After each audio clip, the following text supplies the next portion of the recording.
Ciao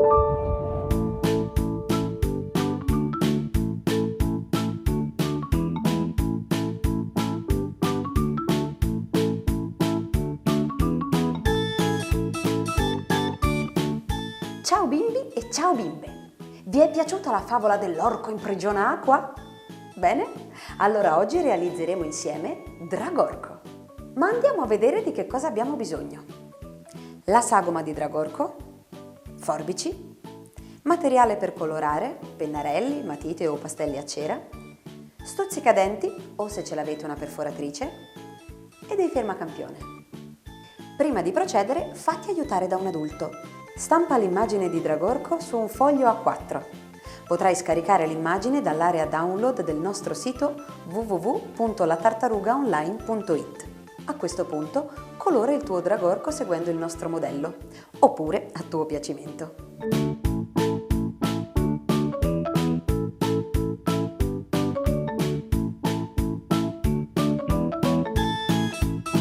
Ecco il mio. Ti piace?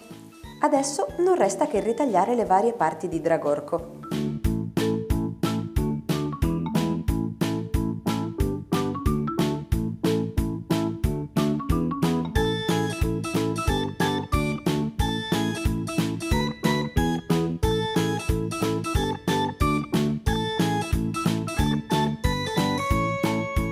Fai i buchi dove è indicato, con una perforatrice o uno stuzzicadenti, ma mi raccomando, in questo caso fatti aiutare da un adulto.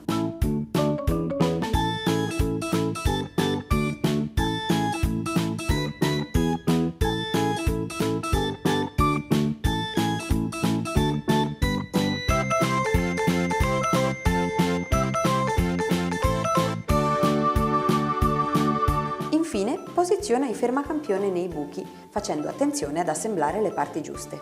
Segui l'immagine modello.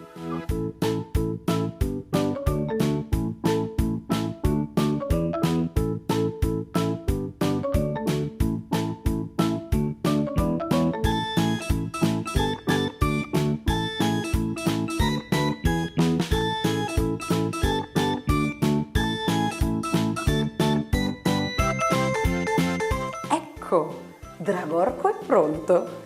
Adesso possiamo creare nuove storie e giocare con il nostro stravagante amico. E il vostro?